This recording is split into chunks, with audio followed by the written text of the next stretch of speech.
ગુજરાત માટે આગામી 48-72 કલાક ખૂબ ભારે છે।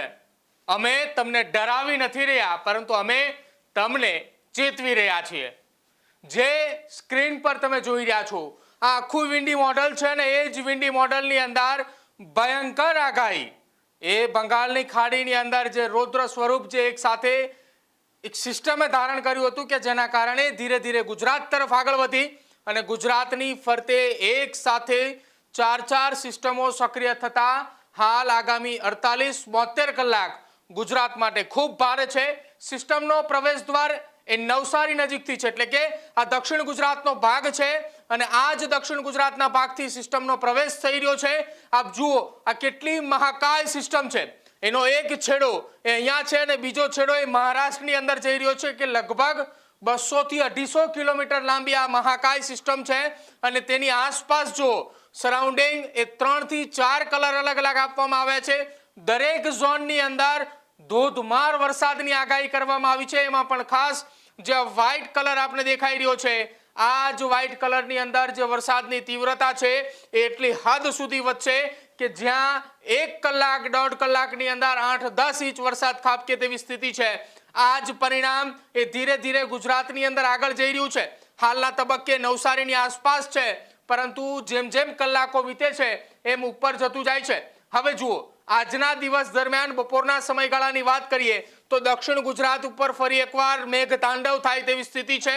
દક્ષિણ ગુજરાતના આ સુરત હોય, વલસાડ હોય, વાપી હોય, નવસારી હોય, ભરૂચ હોય, આ તમામ જગ્યાઓ પર મેઘ તાંડવની સ્થિતિ છે, જેની અસર ન માત્ર સુરત સુધી પરંતુ બીજી તરફ સૌરાષ્ટ્ર એટલે કે ભાવનગર, મહુવા સુધી તેની અસર પહોંચે તેવી શક્યતા વ્યક્ત કરવામાં આવી રહી છે। હવે આ જ ગુજરાતનો મેપ એને થોડો નાનો કરીએ। જે આપણે મેં કહ્યું હતું એક સાથે ચાર સિસ્ટમ એટલે કે અહીંયા જે સિસ્ટમ સક્રિય છે તેની સાથે સાથે અમદાવાદ, ઉત્તર ગુજરાત એ તમામ જગ્યાઓ પર અસર દેખાઈ રહી છે। આપ જુઓ હવે આ ગુજરાતનો આખો આપને આ મેપ દેખાઈ રહ્યો છે। ભારતના અલગ બીજા રાજ્યોની જો વાત કરવામાં આવે તો ત્યાં વરસાદની નહિવત શક્યતાઓ દેખાઈ રહી છે, પરંતુ ગુજરાતની અંદર લગભગ 70% ઉપરનો ભાગ છે।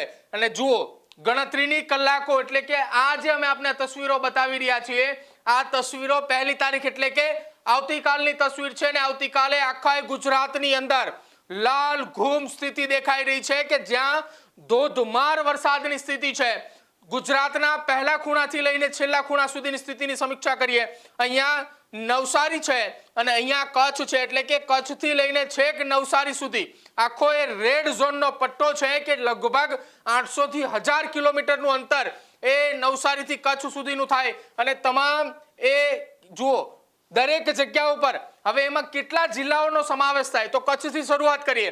કચ્છ છે, ત્યારબાદ મોરબી, રાજકોટ, સુરેન્દ્રનગર, બોટાદ, ભાવનગર, અમરેલી, મધ્ય ગુજરાતની વાત કરવામાં આવે ખેડા, આણંદ, વડોદરા, ત્યારબાદ ભરૂચ, અંકલેશ્વર, છોટાઉદેપુરની સ્થિતિ છે, પંચમહાલ, ગોધરાની સ્થિતિ છે, સાથે જ દક્ષિણ ગુજરાતમાં સુરત, ભરૂચ, અંકલેશ્વરની સ્થિતિ છે, વાપી, વલસાડની સ્થિતિ છે, સાથે સાથે ડાંગ અને નવસારીની પણ એ જ પ્રકારની ગંભીર સ્થિતિ એ દેખાઈ રહી છે। અને સિસ્ટમ વધુમાં વધુ સક્રિય જો કોઈ જગ્યાએ હોય તો એ દક્ષિણ ગુજરાતની અંદર છે।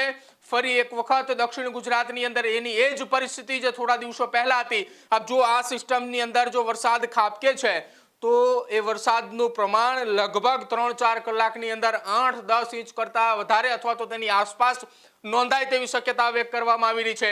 આ 1 તારીખની પરિસ્થિતિ મેં આપને કહી। 1 તારીખની સ્થિતિએ ગુજરાતના બીજા અન્ય રાજ્યોની અંદર પણ વરસાદ છે। ત્યારબાદ 1 તારીખે બપોર બાદનો જે સમયગાળો છે એ સમયગાળા દરમિયાન ગુજરાતની અંદર સ્થિતિ બદલાય છે। વરસાદી સિસ્ટમો સક્રિય હોવાના કારણે અવિરત વરસાદ આખા ગુજરાતની અંદર વરસે છે તે પ્રકારની સ્થિતિ દેખાઈ રહી છે। આપ જુઓ આ એ ભાગ ઉત્તર ગુજરાતનો છે, જ્યાં પાટણની વાત કરવામાં આવે, વાવથરાદની વાત કરવામાં આવે, બનાસકાંઠા છે, અમદાવાદ ગ્રામ્ય પંથક છે, વિરમગામ, માંડલ, દેત્રોજ, ત્યાં પણ આ પ્રકારની સ્થિતિ હાલ દેખાઈ રહી છે। બીજી તરફ ગાંધીનગરની અંદર પણ એ સ્થિતિનું નિર્માણ થઈ રહ્યું છે। સાથે જ જે પોરબંદર, દ્વારકા, જામખંભાળિયા, જામનગર, ધ્રોલ જે પંથકની અંદર વરસાદની રાહ જોતા હતા ત્યાં પણ અવિરત વરસાદની સિસ્ટમ છે આ કે આગામી 24-48 કલાક સુધી ત્યાં પણ વરસાદ પડે તેવી સ્થિતિ વ્યક્ત કરવામાં આવી રહી છે।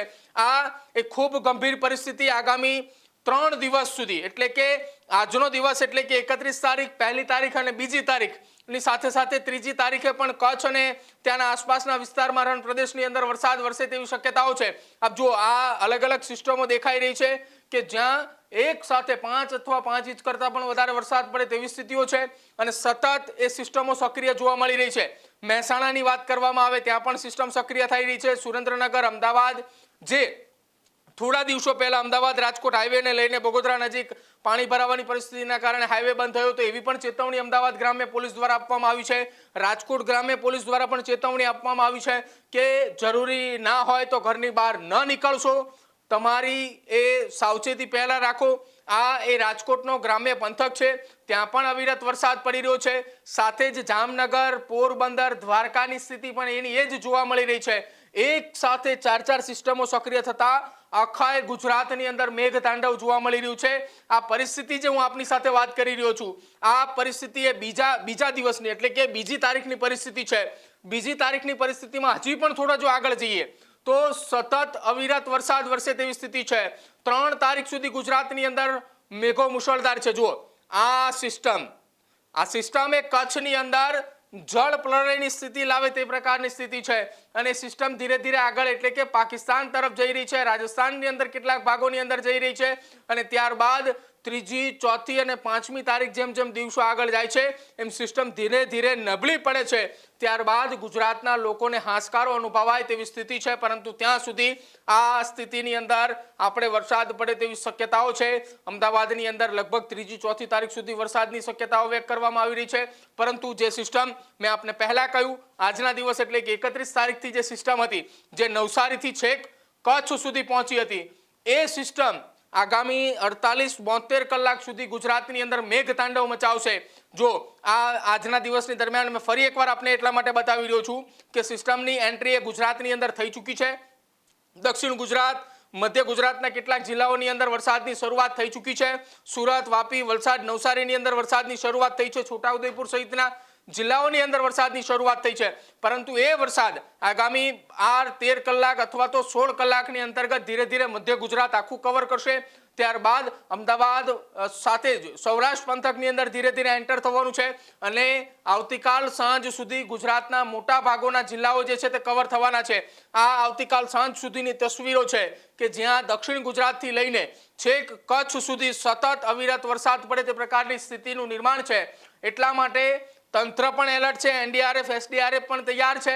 થોડા સમય પહેલા વરસાદની સ્થિતિમાં જે આર્મીની કોલમો બોલાવી હતી દક્ષિણ ગુજરાતની અંદર, મધ્ય ગુજરાતના ભાગોની અંદર, એ આર્મીની કોલમો પણ હાલના તબક્કે તંત્ર દ્વારા એલર્ટ મોડ ઉપર રાખવામાં આવી છે. કલેક્ટર સહિતના અધિકારીઓ અને તમામ જે સરકારી કર્મચારીઓ છે એમની રજાઓ રદ કરવામાં આવી છે. આ જો આ ગુજરાતની સ્થિતિ છે આવતીકાલની કે જ્યાં સાર્વત્રિક વરસાદ વરસી શકે છે અને આ પ્રકારે જો આ પેટર્ન સાથે વરસાદ પડે છે તો ગુજરાતની અંદર એક વાત ચોક્કસ છે, મેઘ તાંડવ થવાનું છે. અને તંત્ર જે તમને અપીલ કરી રહ્યું છે, એલર્ટ આપી રહ્યું છે, એ સૂચનાઓનું પાલન કરીએ. જરૂર ન હોય તો ઘરની બહાર ન નીકળીએ, કેમ કે જો આ સિસ્ટમ એ ગુજરાતની અંદર વરસાદ વરસાવવાની શરૂઆત કરે છે તો આગામી 48 કલાક 72 કલાક ગુજરાત માટે અને ખાસ વહીવટી તંત્ર માટે ખૂબ ભારે રહેવાના છે.